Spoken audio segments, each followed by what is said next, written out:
been some questions about what should I buy for my home gym. So I thought I would go over what's in my home gym, which I think due to our recent move, we were forced to think about the essentials all over again because we didn't want to carry too much with us from Illinois to Tennessee, and so we stripped down. I could have brought truckloads of stuff from my old gyms, but I didn't, and I want to show you what I chose in that situation. It's like, what do I absolutely need? Okay, so I'm going to flip this camera around and go through the gym. Bear with me. So, first, you need a barbell, okay, and then you need some plates to go with it. What I would get with, if you can afford it, they're a little pricier, but they'll last you a while, is bumper plates, okay, to go with the barbell. With a barbell and a set of bumper plates, just them alone, nothing else, not a bench, not a squat rack, you can do most of the essential fundamentals to keeping your body highly functional and extremely fit. You can squat, you can press, you can row, you can clean, jerk, snatch, overhead squat, front squat, deadlift, and then there's some other things you can get creative with like landmines and doing and rows there. You can even floor press if you want to get your bench in without, if that's where you got to start. Say your budget is low and you want to start with something, you have to start with the barbell, set of bumper plates. Okay, as far as bumper plates, get a pair of 45s, get a pair of 25s, get a pair of 10s. Those are the first three that you should buy. Okay, you can build just about any combination of weight that you need for any type of workout there, and then grow from there. From there, I would add more 45s so you can hit your heavier lifts like squat, bench, and deadlift, and not run out of weight as you get stronger. Okay. Now, to accompany the barbell and the plates, you need a good squat rack that can double as a bench and possibly triple as a pull-up bar. Okay, so I like this power rack that I got from Rogue. It's a bit on the pricier side, but it's never gonna break. They're bomb-proof. I've definitely got my money back from it. It will last forever. It's a 3x3.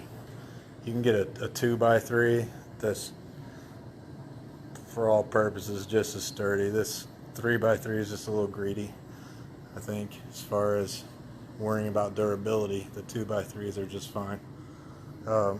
Even a lot of 2x2s, if you want to go budget friendly, the Echoes is what they call it. 2x2s are just fine for personal use. I did have this thing in a commercial gym, so that was one reason I went with the 3x3, make it more bomb-proof. Okay, so try to get one with a pull-up bar.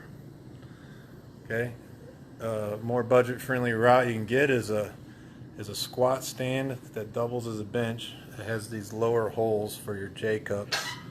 Okay, to lower, to go up and down for squat or bench, and then get a pull-up bar that you can mount somewhere, like on the ceiling, okay, or on a wall. That combination you might be able to save some money instead of getting a power rack like this. Okay, but there's lots of good options out there now that actually weren't there if you go back to the 90s. It was hard to find good budget options. Okay, so you got your barbell, you got your bumpers, Once you build up to about 3 pairs of 45s, you're about good there. And then your 25s and 10s and a pair of 5s, hit the intermediate weights. Okay, make sure you get a pair of clips. And as far as clips go, these spring crawlers are actually probably my favorite. They work just fine. $10 at any sports store, and they hold really well. They last as long as you don't smash them on the ground. Okay, so with the squat stand, moving on to a bench. Benches are very handy. You can do step ups, box jumps, split squats, bench press.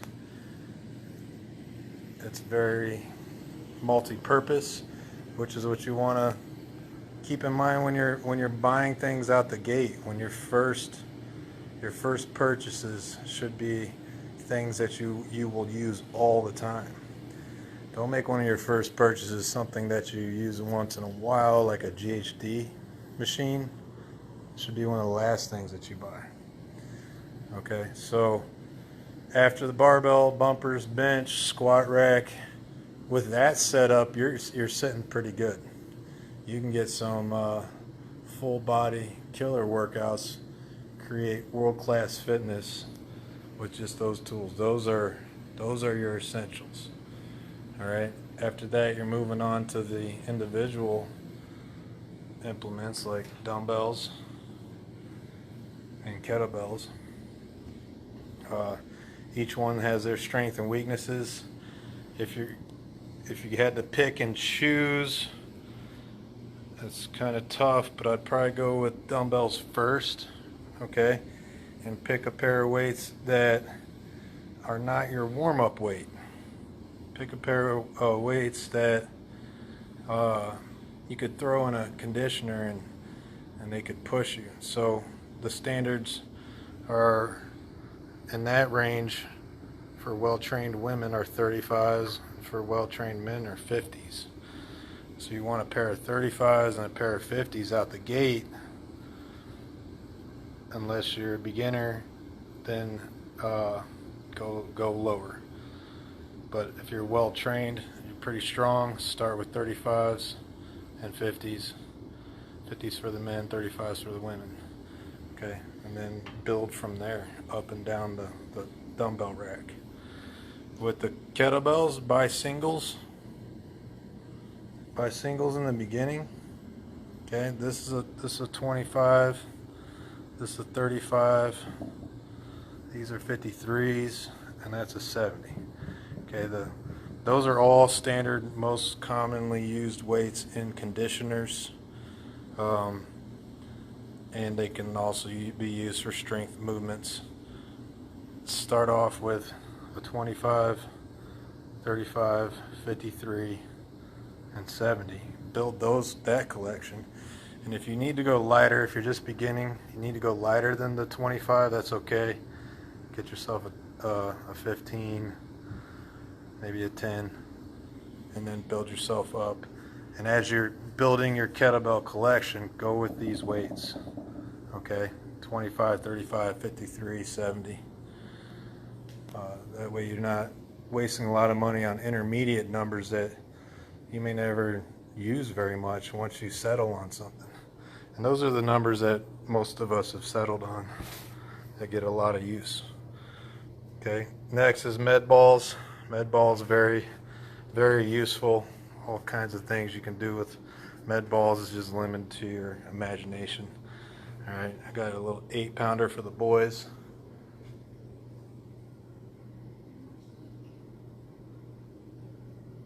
Okay, and 14 is a common number for the ladies. You can do wall balls, med ball cleans, thrusters, slam balls. You can do various stretches with it. You can stretch out your thoracic area. All right, and 20 is men. Okay. Whenever you throw like wall balls in your workout, You know, Lydia can do the 14 and I'll do the 20 and get plenty of use out of those. And here's another 20.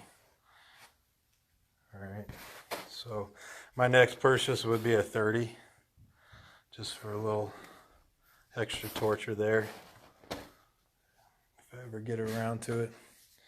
All right, those are your essentials. Those are what you need to have. Everything else after that is kind of a nice to have. What about the ladies? 100-pound dumbbells is heavy for us.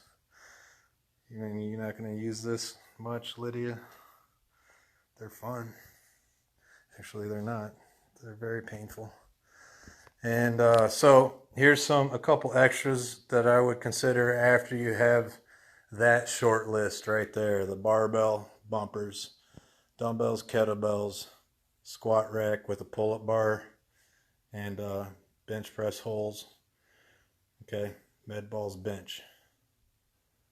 All right, and the nice to have now that we've got that out of the order are these rubber stall mats. You can get them from Tractor Supply Co. for like 45 bucks, or find them used. Just a few of those for putting the barbell on the floor, dropping a dumbbell on the floor, a kettlebell on the floor, absorb some impact, and it's actually nicer to get down on if you're going to do some sit-ups or push-ups or burpees. Okay, it's a little nicer than concrete, slightly softer, not much. And then a box. Okay, try to build yourself a box. Super cheap, very useful. Step ups, box jumps, split squats, dips. You can do all kinds of things off a box. This is the 24-inch side that it's on right now. Okay, if I tip it over this way, which I have to continue building this box out. I was selfish and built it for myself first. This would be Lydia's side, 20-inch side. I have to put a face on it. Okay, so it's a 24 and a 20. Actually, it's three-sided, so this is the 24-inch side. The other side was 20, and if I flip it up, it's a little thicker. It's about 26. And then if you want something higher, you can stack bumpers on it, jump on it with bumpers.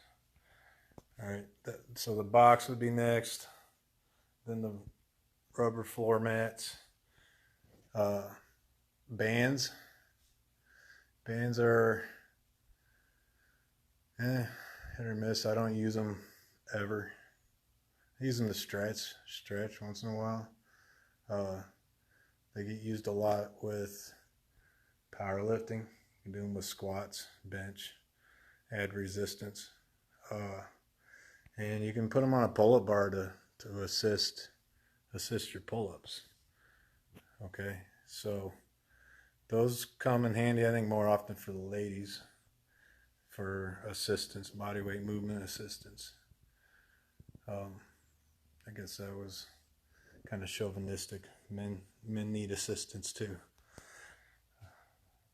Put me on the cross for saying that.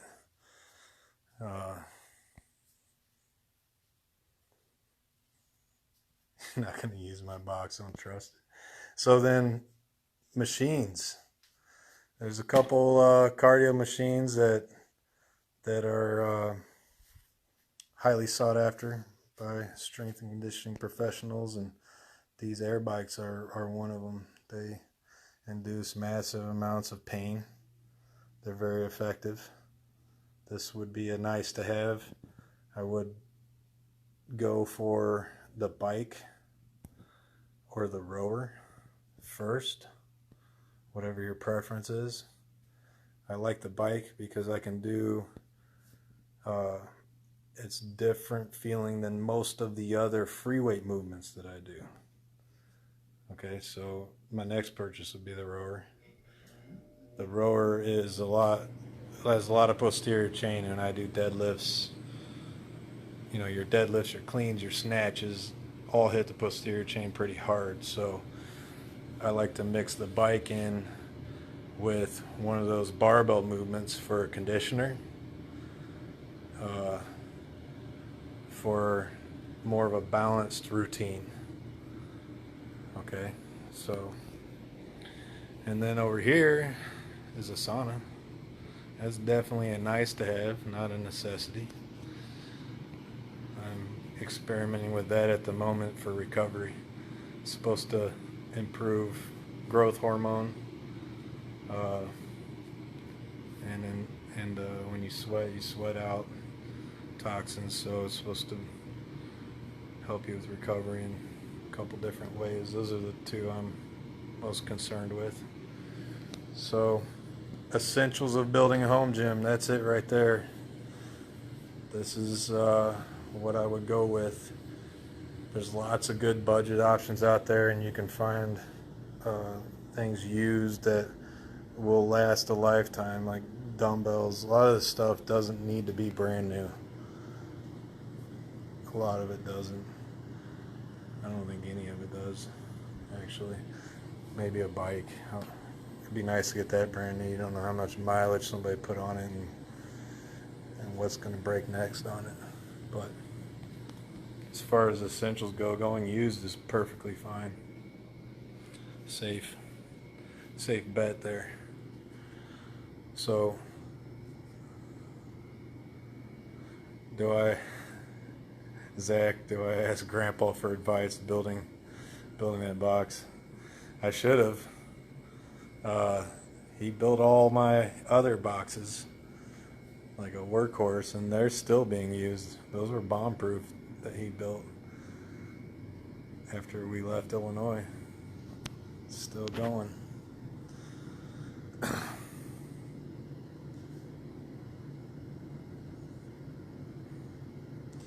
I see you got the heat. What about the cold, Zach? I assume you're talking about hot cold therapy. I'm not a big fan of the cold therapy.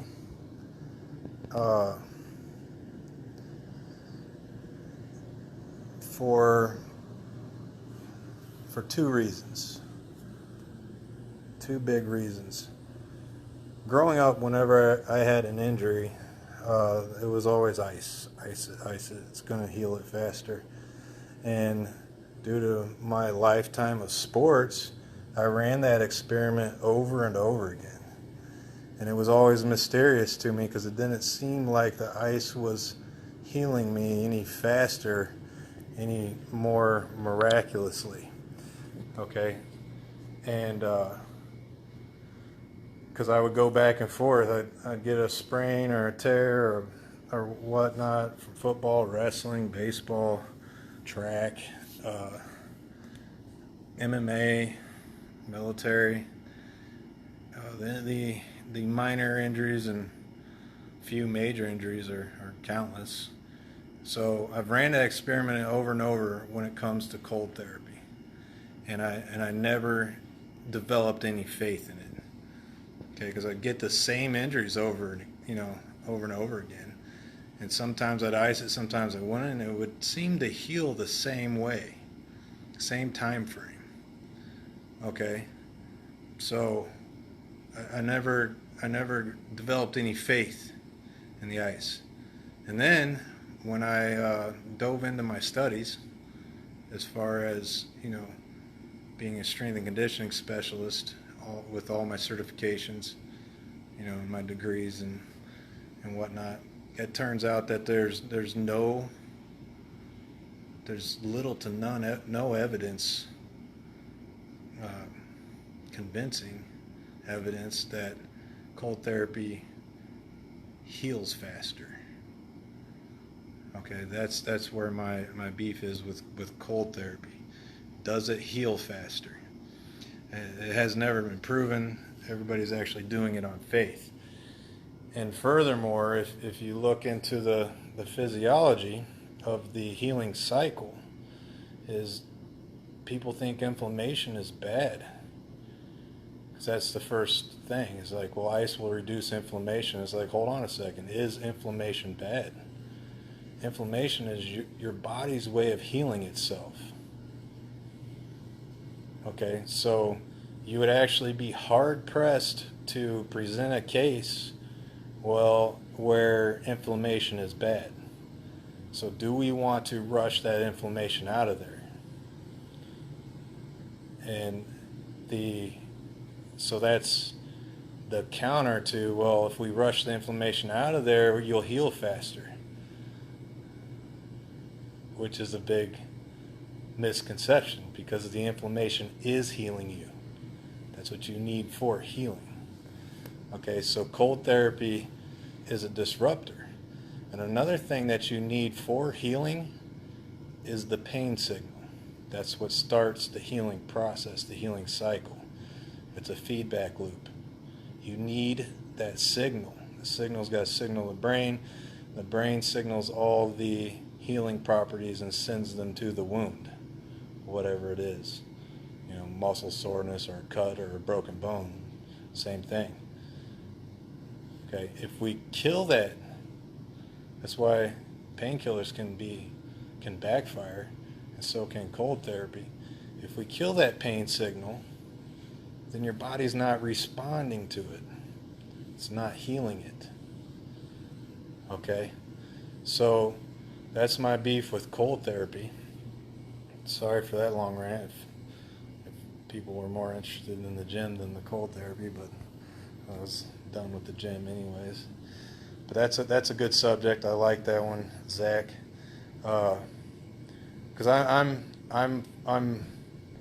with the sauna and the heat, I'm focused on recovery, on healing. And what do you need primarily for healing? What's the big thing? Is blood flow. Okay? Once again, cold therapy reduces blood flow, restricts it. You know, I've heard all the jargon about flushing the blood out and sending new blood in, which isn't convincing and doesn't have any real good studies to back that up. Is your blood doesn't get stagnant unless your heart stops pumping. It's like that's the thing I never understood, is stagnant blood, stagnant this and stagnant that. It's like, are you dead? Did your heart stop? Then the blood is flowing, things are moving, and they're moving like they should. Okay? One thing you should think about is like, okay, if they're moving and I want to speed up recovery, then maybe I should get things moving faster. I should get the heart pumping faster, and I should get the blood pumping faster and get more cycles of fresh blood per minute. Now you're talking about healing. Okay? And that's what heat will do. Heat will speed up the heart. You'll start sweating, and supposedly you'll start increasing growth hormone. But one thing it will do for sure is speed up that heart, and your blood is flowing way more than what it would be if you're just sitting on the couch. Okay? And your veins are dilated, which increases more blood flow. Okay? So at a bare minimum, the sauna will do that. Okay? Which I'm not sure at a bare minimum if cold therapy does anything. There's one thing that I've heard before from guys like Wim Hof, I haven't looked into it too much, is cold therapy will train your fight or flight system. It'll make you a better survivalist. Okay? That's more on the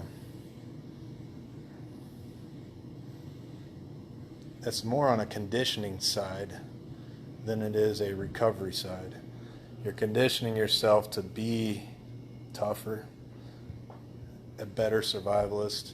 You can tap into your fight or flight, your adrenaline on command is one of the ideas if you habitually do cold therapy. All right, but that's not necessarily on the recovery side of things. That's more of a performance side. survivalist thing. So I don't mess around with cold therapy for healing or recovery. There's just, and another thing, the guy who invented rest, ice, compression, elevation, he removed ice. He took it out. It's been gone for a while. People don't know that. That's another thing that confirmed my suspicions about ice. Is a lot of smart people that you should be able to trust have debunked it for healing. All right, so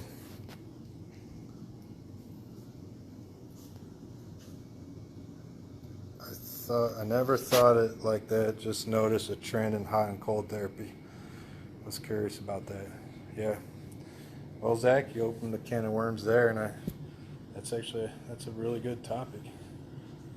It's something that has a lot of research done on it and a lot of experimentation. So that's where I'm at with it right now.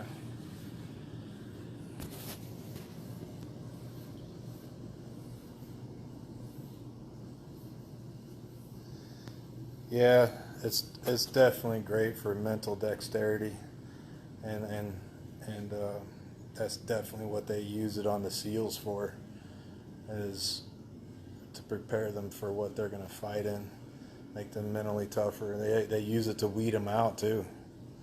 They weed them out. They're definitely not concerned with the SEALs' recovery during Hell Week. They could care less. They're like, you're beat up, you're sore, good. You want to go home? You know, they're always asking if they want to go home. So, and that's one thing. Wim Hof and a lot of guys that do cold therapy, it's one of the things they say is like, that's one of the advantages is mental, is like, do something that's really freaking hard once a day. Do something that sucks once a day. Make yourself tougher. Okay, and that would be, for those reasons, I wouldn't be against the cold therapy at all. It's like, jump right in, torture yourself, make yourself stronger.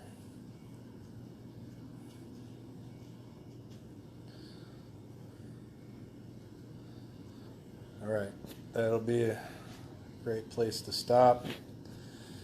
The essentials of a home gym. If you like this video, make sure you give it a like and share it, pass it on. And if you guys need any help with training, programming, nutrition, check out my website at trainbydane.com. I'll see you guys on Wednesday.